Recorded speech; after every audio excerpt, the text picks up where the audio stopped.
Välkomna till ett nytt avsnitt av Fria Tänka med mig Daniel. Bredvid mig här har jag Jimmie Kamenye. Och vi kommer köra det här avsnittet på engelska. Så eftersom att många av våra svenska tittare förstår engelska så är det inga problem. So good to have you here, brother. Thank you, brother. You feeling good? Yeah, I'm good. How Awesome, are you? man. Yeah, I'm good. So I wanted to introduce you, but I figured, you probably do that better yourself. But I know from being your friend for some time, you're an artist, an author, producer. Anything else I'm missing? I don't know. Sometimes I don't even know myself, Yeah. You're a creative man. I'm a creative person. I just call myself a creative brain. Yeah, creative brain. Yeah. So let me just start off by asking, bro, if you just want to give an introduction, who are you? How long have you lived in Sweden? Where do you come from? A little bit of your background. Yeah. Well, my name is Jimmie Kamenye. Yeah. I come from Uganda, that is Eastern Africa. Yeah. My background, I'm a journalist by profession. Journalist. Yeah, I worked with TV back home in Uganda for some time, 7 years maybe. All right. I've worked with both children's TV programming and production, and then I also worked with entertainment. Yeah. So yeah, I came to Sweden in 2015. 2015. For school in Linköping. Yeah. Yeah, and here I am. Here you are. Yeah. So what do you do right now? Right now I work with a logistics company. Mm-hmm. I don't know if it's okay if I mention its name. Yeah, I think that's fine. Okay, yeah, I work with Aditra Logistics. Aditra, yeah. Yeah, I've been there for a year now. Yeah. Almost a year now. Right. Yeah. Yeah, and before that, you worked at Loreco. Yes, and that's how I met also you. worked. Yeah, that's how we met each other. That's also where I worked. Yeah, world goes in circles. Yeah, it does. It does. So how long have you been here in Jönköping? Pretty much all my life, in Sweden, I've been in Jönköping. I think 5 years. I think. Oh right, so you've been there pretty much the whole time. Yeah. So do you like it? Yeah, it's quite small. Yeah. I mean, I grew up in the capital. Big city. Yeah, in the capital. So yeah. It's quite small for me, but then I like it. It's a bit calm, know, as compared to the city. Cities are a bit all over crazy and stuff like that. So. I think people would agree, even from here. Well, some people, they moved to Stockholm, to Gothenburg. They want that big city. But I also know a lot of people that moved from those bigger cities to Jönköping. Jönköping is becoming quite popular. The university is quite popular. And I think a lot of people as well like that small town kind of feeling. So, yeah. But it's great to have you here, man. Let me just, we have a lot to talk about. Yeah. I mean, you're a man that seeks wisdom. You're a man that is that stands for what you believe in. Exactly. So we got a lot of things to talk about today, but I just wanted us to just stick with that creativeness, So music, because that's obviously how you and me started talking, and because I'm also into music. I've been doing music for many years. So how can you describe that journey of yours? How long have you been working with music? Have you been writing your own stuff? How's the production? How's that been going? And what made you so interested in music? My music, I think, started way back when I was still in high school. I was always this kind of person who I don't know, it's kind of like a pool, you understand? Yeah. So with that, there was a friend of mine now who lives in Kenya. We started writing songs. Yeah. And then we came across Shaggy. And then we just fell in love with Shaggy and his style. Yeah, old school. Yeah. So I started looking so much into music, and I'm I want to be like Shaggy. I want to be like Shaggy and stuff like that. We all wanted to be like Shaggy. Yeah. So I started writing music and then I had a friend of mine who went to the same school who had kind of a mini studio at home. His mom set him a mini studio. I remember his mom lived in the US. So he bought him a few equipment, and he started up a small music studio at home. Yeah. So we always had to go there and record music and stuff like that. So that's how I picked interest in music.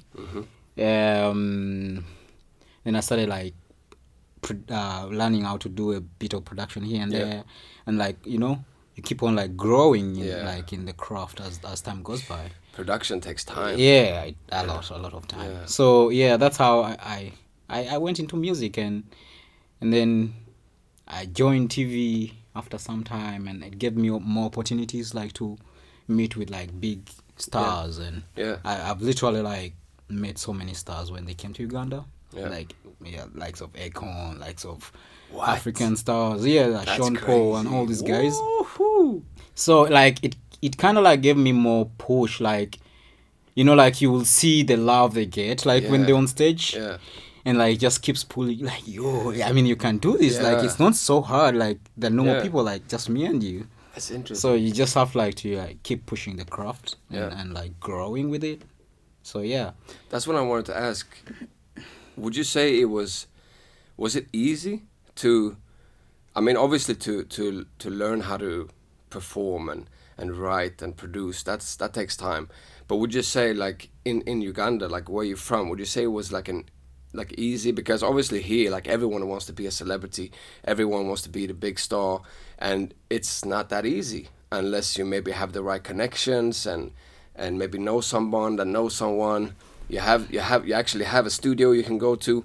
Would you describe that journey easy or difficult? I think I would say it's like in the middle. Like it depends on what you really want to achieve. Do you understand? Because most times, for instance, like I do music, but I'm not like so much of a star back home. Yeah. I mean, my music would play on TV and all this stuff. Right. But like I'm not so much of a star. And yet I know guys like I knew way back that were like starting up, and I helped them in a way. Yeah. And right now they're big stars back home. Wow. I know one guy who, I mean, I used to like really help out and stuff when I worked on TV.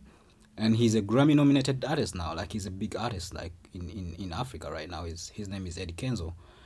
And the difference is like, I think for him, he took on music as like there is no plan B. Do you understand? Yeah. Like I don't have a plan B. This is what I have 100%. To do. I will die with it. I have to go for it. Right. Whereas like we personally, like I had a plan B. Like I'm working on TV. I can do this. I can do that. So like I kind of like gave music some time, but not my whole undivided attention. Do you understand? Yeah. So I think like what most people who want to be stars, who want to get somewhere, that's what they have to do. Is even here in Sweden, I believe like if you choose to want to be a star, you can. It doesn't come easy. Nothing comes easy, because if things came easy, then everyone would be a star. Right. So it's more like, what do you really want? Do you really want it? Are you ready to sacrifice for the process to get there? Or you just want like to just be at the peak of that, you know, of being a star. Because most people, I know they can do, maybe write music, do this and that, but they're in love with the outcome, you know, but they're not in love with the process. Right. You understand? Yeah. So it's more like the people who are in love with the process. Yeah. That will persevere to like get there. I love it. Yeah. And you are in love with different process. So before we continue on the music, I just wanted to show this to the camera. Tell us about this, bro. I told you in the beginning you're an author. So what is this? Yeah, this is the book. It's called ABC Safari. Yeah. An adventure through Africa's wildlife. So this is a small book like for kids, you know, introducing children to Africa as a whole. I'll say Africa as a whole. Yeah. African countries are like different countries. Yeah. But using like a simple thing like ABC, because every kid literally knows like ABC. Yeah. They can sing songs and stuff like that. But most of them like think that most of them actually don't even know Africa. Right. Like they hear about Africa like, but they don't know what it is. No. You know, some of them think it's just like a country somewhere, but yet Africa has different countries and has different cultures, has different languages, thousands of languages. Yeah. So I wrote this book like just to introduce kids to like African countries, but using the simple things they know, like ABC, like and it's in English and Swedish. Yes, it's in English and in Swedish, which is great. And it's on Amazon. So yeah. they can we'll leave always, a link. yeah, they can always go and catch it. Like I'll give an example. Like here, Yeah. like A is ogu, a colorful lizard found in Nigeria. Like There you go. yeah, like Nigeria. So when they hear, oh, this is what they call a lizard in Nigeria, ogu. Oh, this is what they call a lion in Tanzania. Yeah. You know, Simba. This is what Simba. Or this is what they call a zebra in South Africa. You know, it's introducing them to animals, but at the same time countries. Yeah, you know. that's So great, yeah, man. this is my first book. I'm writing more books. Yeah. Are you writing more? I'm More writing on the way. more books. I'm writing more books, and yeah, I hope it all goes well. I saw this, like, this was new for me. Yesterday I saw this on Instagram and I was like, bro, you're writing books, and I think this is a beautiful thing, bro, because Thank you. like you said, a lot of kids don't know what Africa is. And let's just say a lot of adults don't know it either. Sometimes I see these videos on YouTube, like, you know, journalists go up to strange people in New York or in America and like, can you point out this country or this continent? And I'm amazed of how little they know about geography or just in general. So, but for kids in Sweden, I think stuff like that is great. It's great for them to learn more about the world, about Africa as a continent, but also the countries, cultures, languages. So, bro, yeah, hats off. I really enjoyed it. Let's get back to the music, because I wanted to ask you, bro, like, political correctness is everywhere. It's in Hollywood, it's on the news, it's on social media, it's in politics, but we also found it in the music industry. Now, the music industry obviously is big, and when we talk, we might talk more about rap and R&B and the genres that we're more accustomed to. But how would you say the music industry have changed over the years? And I know both you and me are old school. We enjoy that old schoolness of music, the realness of people, artists back in the days. How would you say the music industry has changed, and in maybe good and bad ways? I think, to be honest, I feel like creativity is being like silenced in a way, because I feel like there's this new thing of like, if you don't go this direction, then we'll make sure like you're not known. Yeah. And that has like literally changed the music industry so much. I would be like glad if it's changed for the best, but most cases it's changing for the worse. You know? It's more like when you listen to the lyrics of the music today, it just feels like it's pushing something. And like music is like key to like a human life. I mean, people look at it like, oh, it's just music, la la la la. But in most cases, for instance, like we have our earphones, like both our earphones on, and we're listening to this song. That means like literally the music is going straight into our brains. You understand? We are like digesting these lyrics and these words and this stuff like that. Yeah. So I feel like right now music has changed to I don't know, like people are pushing different things, like do this, do that. Like I don't even understand the music anymore. Like when you listen to rap, it's more like they're having all these weird names, like calling I don't know if it's do this, like when you listen to Cardi B and their music and you're like, why are these people like being pushed onto like the world? Like is this good music really?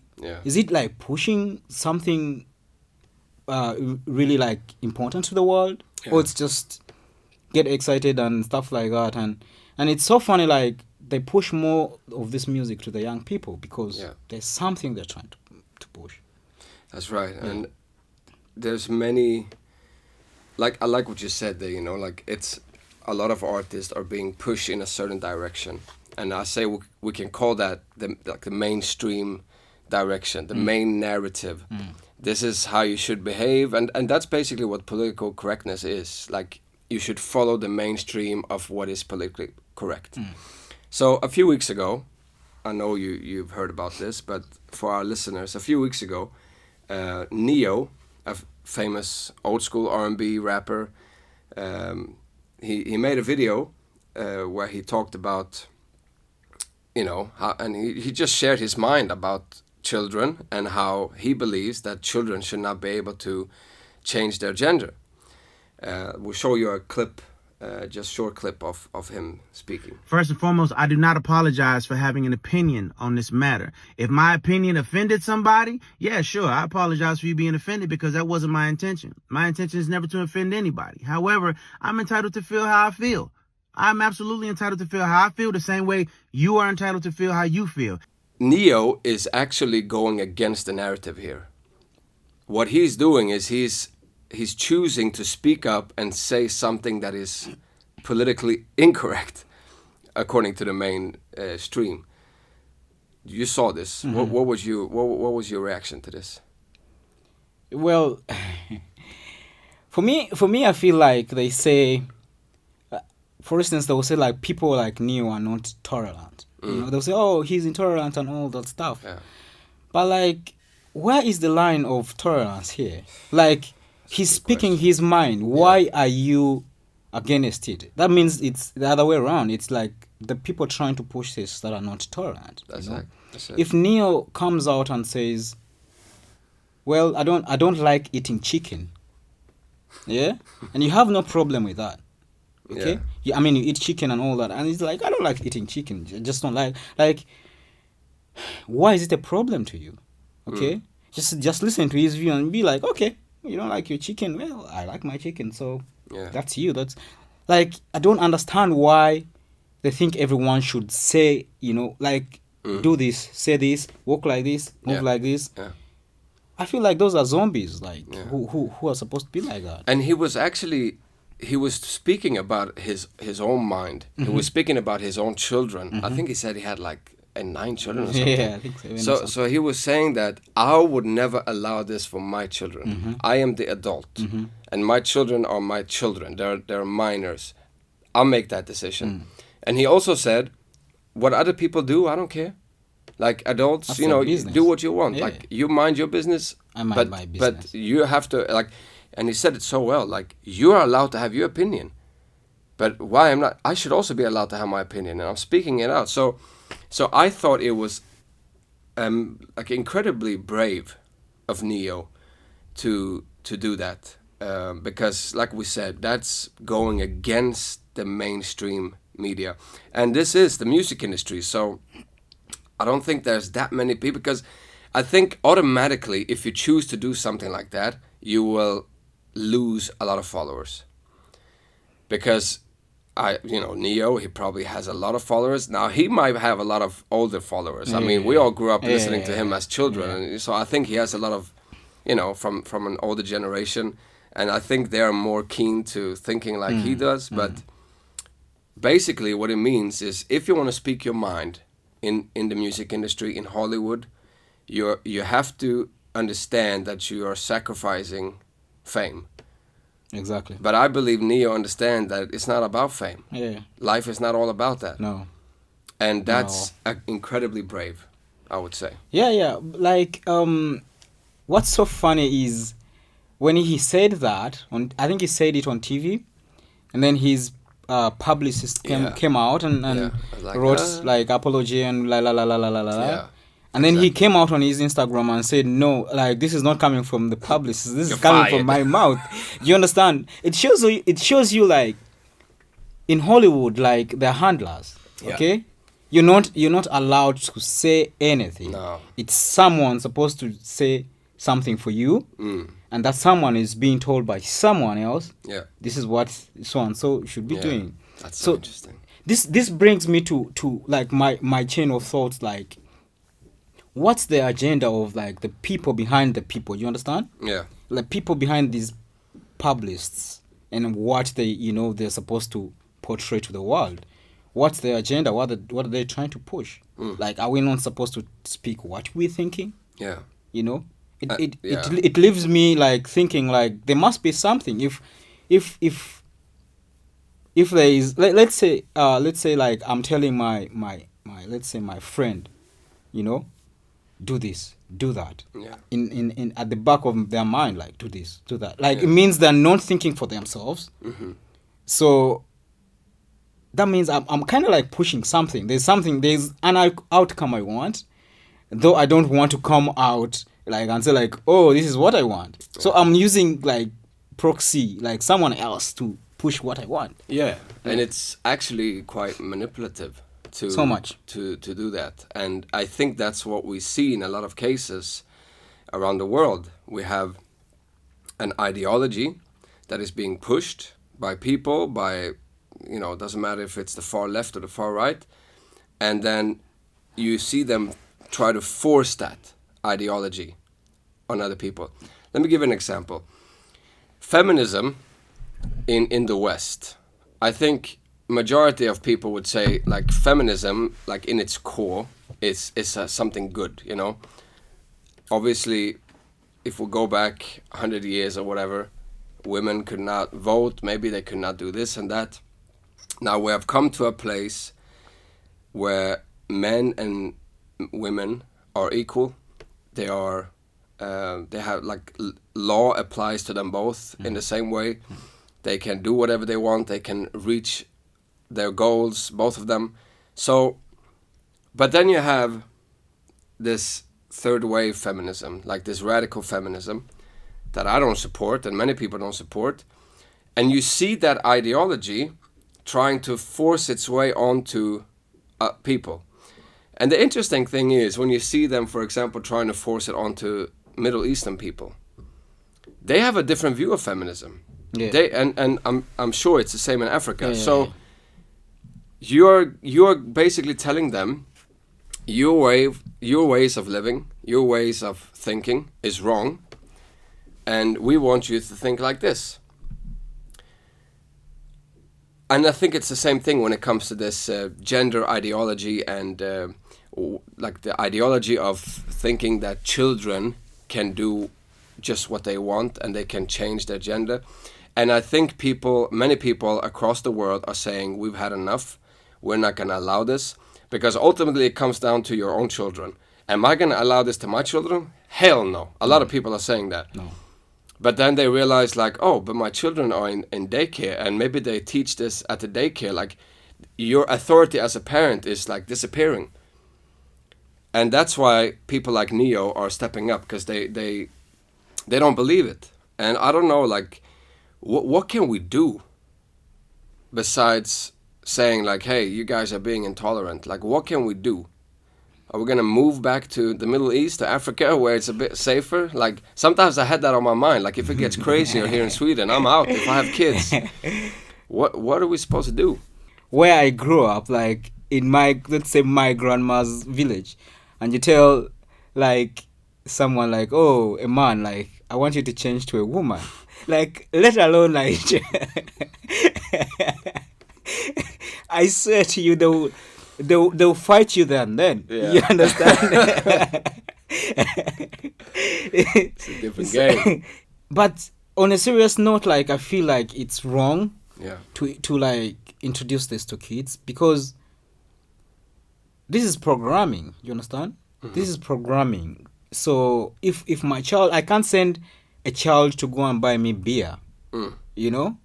That's right. Or I can't send them to buy me a cigarette. Yeah. You know?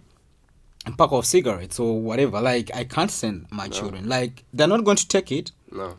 But I can't even send them.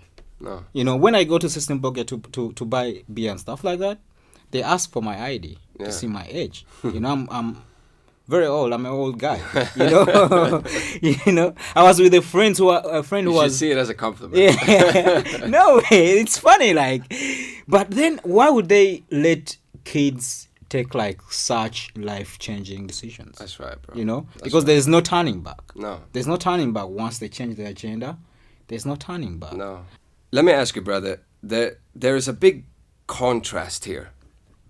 we're talking about this like ideologies, and we're talking about the West. So let's say Sweden and the West. That's one side. You have Joe Biden, the White House. You have what we're talking about, pushing of this ideology, and then you have the context of Africa, the Middle East, where you're from, and there's a big contrast here. Sometimes you see these clips on YouTube from the House of Parliament in Uganda. We all know Uganda is famous for being very strict. Yeah. They're traditionalists, they're religious. So what is the, like, how would you describe this contrast? For people that are listening, they might not understand, like where you come from and why you view things in a certain way. Is it solely because of religious backgrounds? Because in the Middle East, majority are Muslims, and they have their ways of thinking, and they don't accept that ideology. In Africa, you have a lot of religious people as well, both Muslims and Christians. How would you describe the big difference in the ideologies of the West and then Africa from like your home country, Uganda? I think first of all, like, let's look at it this way. Why are they pushing the ideology? You understand? Yeah. There must be a catch behind. There must be something they're trying to test, because when you look at it, like, these ideologies just came in, I mean, maybe like 10, 15, 20 years back. They've never been there. So why are they trying to push these ideologies? For Africa, like, people have lived differently for thousands of years, thousands and thousands of years, if not millions of years. Mm-hmm. And then here comes like the West telling them, like, you're supposed to live your life like this. This is how we think you're supposed to live your life, and you should follow us, or else we're not going to give you support and stuff like that. And for them, it's like, why? It's more like you having a piece of bread, like, you find this homeless person, and you tell them, from today on, okay, for me to give you this piece of bread, you're supposed to call yourself a dog and start barking like a dog. Mm. So the question will be like, what's the logic behind this? Why are you pushing me to do this? There must be a catch. So the biggest problem is, like, first of all, like, the West doesn't tell what's, like, why they're pushing the agenda. Yeah. It's definitely not because like minority and like, they say like, human rights, these are minorities and stuff like that. Bro, like, I know LGBT friends, gay friends and stuff like that back home, and most of them are living free lives, free. But the problem is when the West comes and, like, just flashes it onto, media and stuff like that. You're supposed to do this, or we don't give you this and stuff like that. That is, I think, what is really annoying most of the people, not even politicians only, because like, it's the common person who votes these politicians. Trust me, if a politician in Uganda went ahead, like, in the parliament and voted yes for, like, let's say yes to LGBT, like, in the next whatever, they'll be out of parliament, right? Because, like, the common person back home in Uganda totally doesn't believe this kind of, like, open push of LGBT. But they will look at someone who like, I mean, they will look at people who behave like, let's say, boys who behave like girls. They'll be like, oh, this boy behaves like a girl, like, and they don't really care about them, to be honest. They don't really care about them. But the problem is them trying to push this in schools. And, like, where all this started from in Uganda is when they started, like, when parents started hearing like they're pushing this in schools and stuff like that. Yeah. That really got so many parents angry, and that's how it started, like, blowing out of proportion until that's interesting. So you're saying that people that are living this ideology, they are, transgender, or they want to dress a certain way, adults. We're talking about adults, or maybe young adults. But you're saying that they're pretty much free to do that back home, because people don't really care. The problem is when they try to force it onto other people, especially children. The problem is coming out and start shouting. Yeah. oh look, this is me, I'm like this, like, and the problem like mainly is I think I'm not so sure about this, but I think the West puts a lot of money in the LGBTQ communities back in Uganda. They get a lot of support. Yeah, they get a lot of money on support, and like because of that, like people come out like, look, I'm like this, I'm in the LGBT and I have a lot of money and la la la la la la, and all these youths that are struggling because like people are poor, a little like struggling, youths are struggling like to make ends meet, and once they see this, they're like, oh, maybe I should join this stuff. So when parents see this going on and all the flashing of expensive things by the LGBT and like kind of like attracting like teenagers and stuff like that, that's when like parents like really got angry, and the government really got angry, because I remember when it came out, I don't remember the year, but it was, I think, on social media, somewhere on social media. And like most I think Facebook, like used to be like, oh, if like these people have a lot of money, I think I'll go there. And that like really angered like most of the politicians. And they're like, oh, so these people are using money to draw our children into this. That's how it started like going out of proportion, and like people got angry, and that's when it came to a law. Now there's a law like you can go to jail, like And I think that has had a lot of people in the West angry with Uganda. Exactly. It's like you're the bad guys. Yeah, I mean the World Bank stopped giving loans to Uganda because of that. And I'm thinking like, who is suffering here? Yeah. Is it the common person, the common mother in the village who can't really afford to find paracetamol for their kid or something like that? Or you think it's the politicians, So I don't understand why they're pushing so much the ideology. I would rather they would just leave every person be. Yeah. Let everyone be. Now that's a motto all people should have close to heart. Mind your business, I'll mind my business. Exactly. Mind your business, mind my business. It's a very good and simple rule and motto. And I think a lot of people should try that out, especially politicians and the people on the left and right extreme that want to force whatever ideology onto another one. Let me ask you this: do you have freedom of speech in Uganda? Freedom of speech, that's a tricky question, to be honest. Yeah. It depends what you want to talk about. If you want. So let me give an example. In America, freedom of speech is pretty much solid. It's a constitutional right. So that means you can say pretty much whatever. Unless you're inciting violence or threatening people, like you can say whatever you want. And therefore freedom of speech in United States it's as good as it gets, if you like free speech. In Sweden, it's a bit limited because we have free speech, but it's you can't say exactly anything.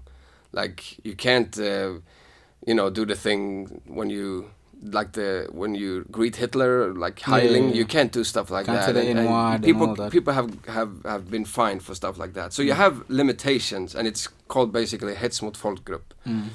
So you can't say exactly anything. And this is obviously a big debate that is going on in our country right now. A lot of people are you've heard about this guy who's burning the Quran, and so a lot of people are defending him, saying that it is his free speech. He's allowed to burn the Quran and express himself and say whatever he wants. He's allowed to criticize Islam. And then you have another big group that are saying, no, this is hets mot folkgrupp. This should be banned. This should be illegal. If it's not illegal, we should make it illegal. So this is a big debate happening in Sweden right now. And I was just curious, how is it in Uganda? Is speech free in that way, that you can pretty much say whatever, or is it? Could you have this kind of issues and get in trouble for saying whatever? I think to be honest, like in Uganda, like the only thing that you can't really talk about is the government. So it's not free speech. That's a dictatorship, bro. Yeah, it's like I mean, you can talk about it. I know what you mean. Yeah. Yeah, but you can talk about it, but there's in a nice way. You can. There's a limit to where you can go. You understand? there's limit to where you can go. They may not like really come and arrest you and stuff like that. Yeah. But like you may just disappear. You understand? Bro, are we talking about China now or Uganda? Exactly. So that's right. All right. But in a way, I know like so many people like talk about even the president. Like so many people abuse the president. But like I think there is kind of like a law that is not like out there, like, but it's there. Yeah. You understand when I say that? Yeah. That you can't like say certain words against the president. It's like a norm. It's frowned upon. Yeah. People know, maybe we don't take this too far. So, but let me ask you, brother, coming from Uganda, being here for a few years, what do you make of all this? Like the Quran burnings and the debate that is going on right now. Do you think, all right, let me ask you this. Do you think it should be okay to criticize religion? If you live if you support freedom of speech, I believe you should be able to criticize all religions. But today, it feels like people want to make an exception for Muslims and say, like, no, that's not okay. Like, this should be banned. Because obviously, the consequence of what's happening here, a lot of people and governments in the Middle East are like threatening Sweden. That's why they raised the security level from 3 to 4 just the other week. And, governments are threatening Sweden, like we should send their ambassadors home. So Muslims around the world are very angry that it is legal to burn the Quran here. They think that should be illegal. Do you have any thoughts about that at all, or do you think? It's a bit tricky though, because in a way you feel like why is that okay? And then this other side, it's not okay. Like, the certain things, you're not supposed to say this, you're not supposed to make this sign, you're not supposed to do blah blah blah blah blah. Yeah. But then the other side, it's okay. For me, I feel like there's kind of like provocation on the other side. Like, let's do this because we want to make these people angry. Yeah. You understand? Yeah. They're not doing it genuinely because it's free. Yeah. Free speech and, freedom and stuff like that. It's kind of like a provocation because they know if we touch here, like, these people are going to get, angry. Yeah. And that's what we want. We want to trigger something, because once we trigger it, it's going to work in line with what our main plan, Yeah.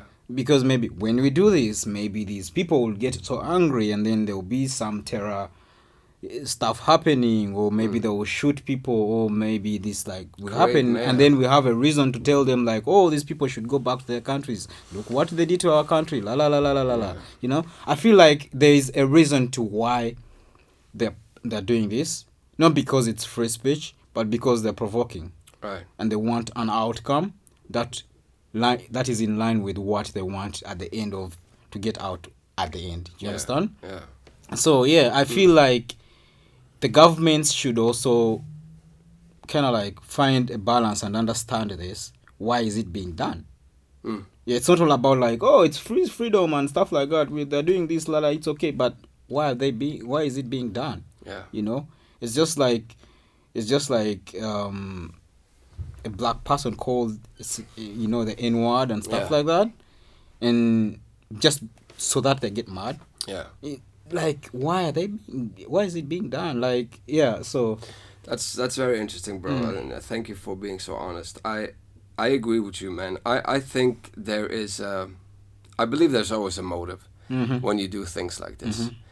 And the first guy that burned the Quran was this Swedish guy who I've heard about him. Yeah, big belly. Like he looked like a guy who just wants to annoy people. Yeah, cause some trouble. Yeah. And it was easy for people to just point the finger and say racist when he did it. And that was a year ago. Now, this last few times, it's an Arab guy. He's from Iraq who is doing the Quran burnings. So he's like one of them, kind of. He's not a Muslim no more. He's from Iraq and he's doing these things. And many people are saying, well, he's doing this because he wants he wants to become a citizen. You know, he wants the uppehållstillstånd, to get that permission to stay. So you know, I read all these comments online, and there's a lot of people questioning his motives, and I struggle a bit myself with this, because on one hand I agree with you. I think he's just doing this to piss people off. He wants to create mayhem and chaos. But at the same time, I feel like if this is legal, if this actually goes under the umbrella of free speech, then it should be allowed. He should be able to do it, and we shouldn't question it. Now, the people that are angry, they have the right to protest as well. That's the beauty of a free country. Yeah. You have the right to protest against Islam. These guys have the right to demonstrate and protest back that they don't approve, your message. But bro, you touched a little bit on racism there, so I wanted to kind of go over to the last part of this hour. Just talk a little bit about racism. Racism is it's a strong word, and you mentioned the N-word. I think that's the word with the most power in the whole world. You've been telling me about some. Last time we were here speaking, you were telling me some different stories, and what would you say is the main cause of racism? Like, a lot of people say Sweden is a racist country, it's systematically racist, so many people here are racist, but then also, obviously, you and me, we know a lot of Swedish people, they're not racist, and sometimes maybe there's a fear, there's something else that's, so people think it's racism, but it's actually just something else. From being here now a few years, what is your understanding of Sweden, and do you see it as a racist country? What is your experience of it, and compared to back home? Like, I think, to be honest, I think like we're living in a country, we've been put in a situation where all over, let me say just all over the world, we've been put in a situation where we are struggling to make ends meet. Yeah. Do you understand? Yeah. So this also applies to Sweden. Right. I feel like Swedish people like are a bit calm and they don't say so much and stuff like that. Yeah. But they also have emotions. They feel things, just like anyone else. That's right. We can say it's being racism and all this stuff and stuff like that. Of course, racism it can't totally not be there, like, somewhere. But I feel it's kind of like a fear in a way. Everyone has this fear. Yeah. Like me and you have this fear. Like if someone comes in my space, I'll have that fear of like, what are they going to do? Yeah. What are they going to take from me? I need to protect myself. I need to, like, you understand? Yeah. Someone new, and it is natural. Like even like animals do that. If new animal comes into the park, like they all like, who is this person? Yeah. So it's more like that. Although like I know there is racism somewhere somehow. Yeah. It can't be totally like innocent, No. Like people can't just be like, oh, we are innocent and like no, we don't have this and stuff like that. Maybe somewhere somehow it's there, but like, yeah, for me I do totally understand why it is there, because people like, yeah, well, I'm African, and the funny bit is like for me I stand out, like when let's say like if you put me and someone from the Middle East and here in Sweden, I would stand out, I'm black, like someone will see me from afar and be like, oh, he's not from here, do you understand? Yeah. So it becomes much easier for me to stand out. But I feel like, yes, it could be there, it might be there, but not everyone is racist. Yeah. And for me, at the end of the day, I always find out the people who are not like, who are coming to me. Yeah. These are the people I'll go to, and these are the people I'll always like be around with. I don't care if it's like, they're from the US or they're Swedes or something like that. It has always to be like that. So, but at the same time, I feel like some of these words are given so much power, We just have to live. Yeah. We just have to leave. We stop giving these things like power, racism, and all that. Stop being victims. Like, let's not play the victim. I know I can't say like it's 100% like fine, but like somehow you sit back and you're like, okay, if I keep playing this game, like victim game and stuff like that, I may not end up doing anything in my life. So I need to like pretend things are not like that. If it's there, well, unfortunate, but then I have to move. We have to live in life. That's right. I'm not going to just exist. You're not going to allow that, even if it does exist, and it does, but if it exists right in front of you, you're not going to allow that to stop you. Take my power, no. To take your power. No. To stop your dreams. No. That's right. No. Because, listen, like for me, I've lived in different countries, okay? And I think Sweden is, apart from my country where I grew up from, like Sweden is where I've lived longest. But like everywhere you go, each country you go to, you will see. When I was in Singapore, like you will see, you step on the train, and Singapore is even worse. Like it's hard to find a black person. Oh yeah. Cause I don't think I saw one when I was there. Because I remember when like you would find one here, one there, and you're like, they're even surprised to see you. Yeah, like, hey. yeah, So and like when you step on the train, you see like people are like, oh, he's black. You understand? So is that going to stop me from wanting to achieve what I want to achieve? Yeah. No, I'm not going to give that power. First of all, I know it is there. Even in Sweden, it is there. But I'm not going to give it power. That's right, bro. You understand? It's so funny, bro. I think, you hear a lot of people on the far left, they talk about racism being excluded to black people. Like, racism is only, like, the real racism only happened to black people. No. Now, I gotta be honest with you, bro. No offense. I've traveled quite a bit in my life. I've experienced more racism in Africa and Asia than in Europe. Walking down the streets of Tanzania or Zimbabwe, you hear these people calling me Muzungu, white devil, and I'm like, man, why are they hating on me? And it's funny from my experience, growing up in Sweden, obviously I'm born here, so I've always felt like I'm Swedish. I don't look Swedish. I also stand out. Now, I know what you mean, but I also felt many times that I stand out. So I've been called a lot of nasty things in my life ever since I was a kid. And I actually, my first experience with racism, I was called the N-word, which is crazy. What? Yes, because it was like in first grade, so we were kids. But obviously the kids that called me that, they didn't understand probably what it meant.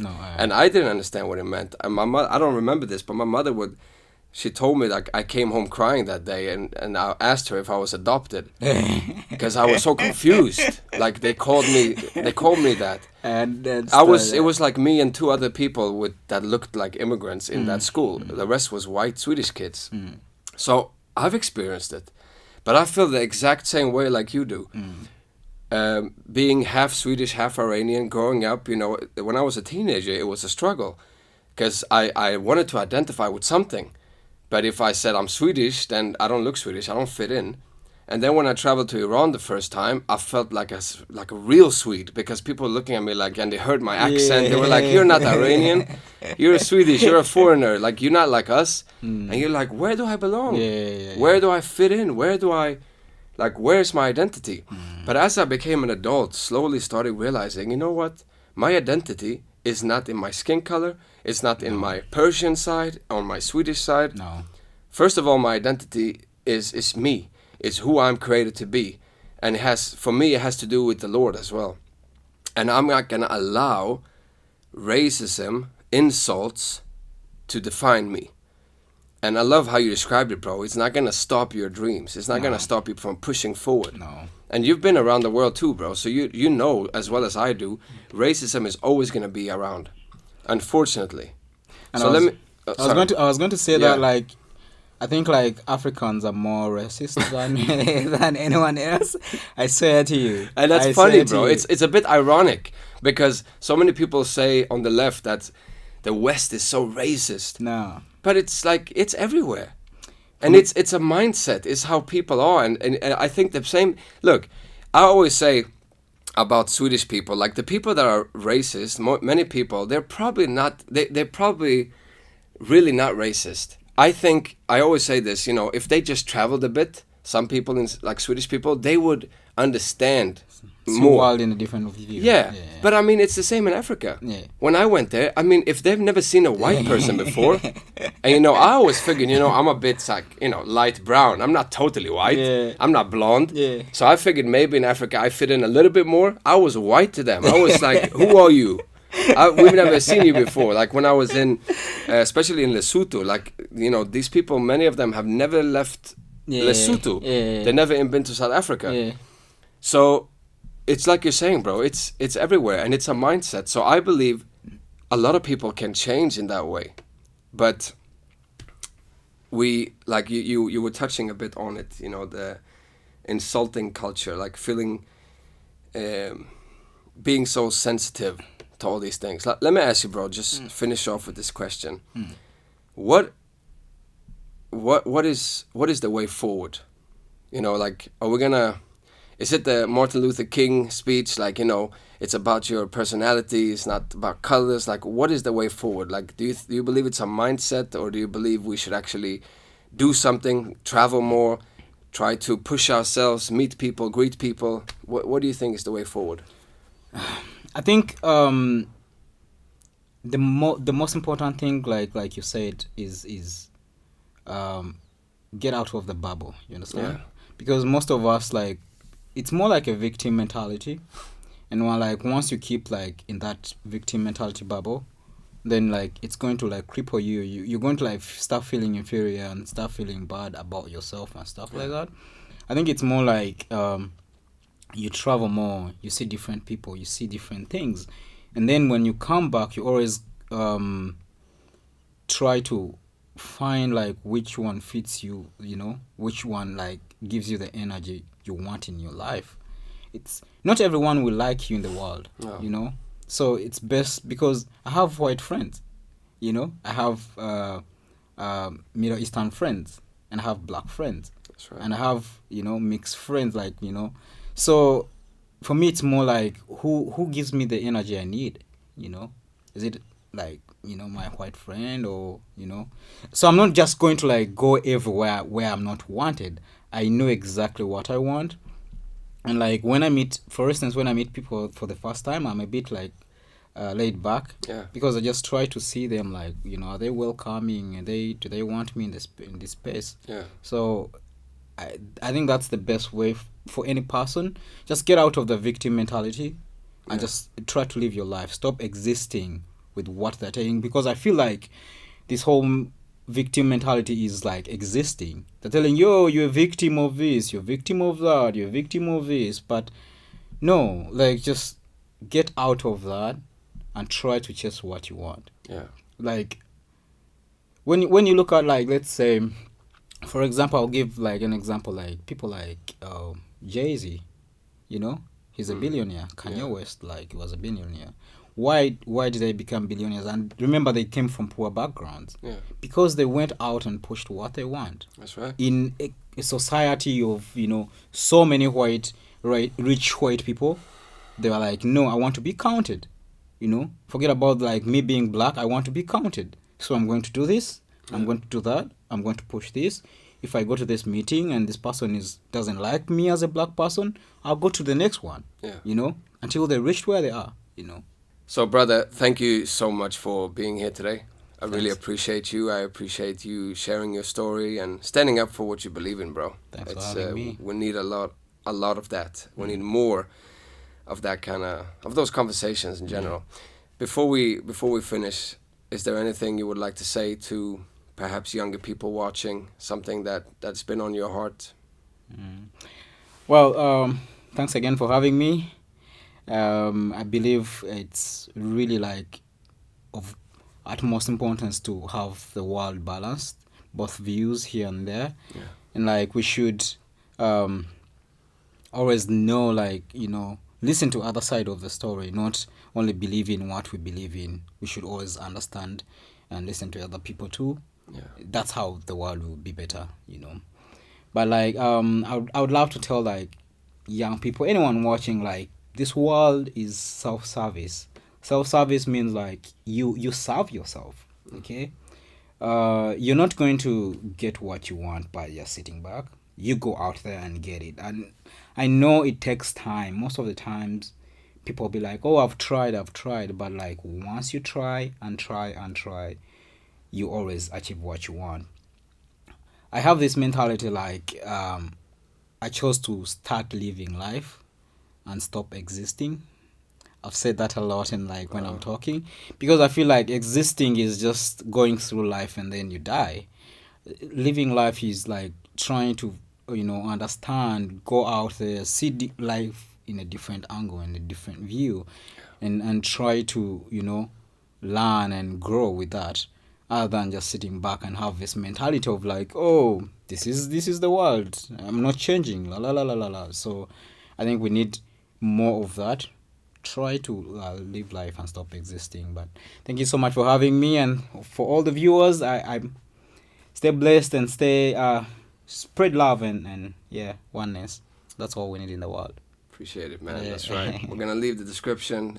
In the description, we're gonna leave the links to ABC Safari and his all his links, his social media. So be sure to check him out. Thank you.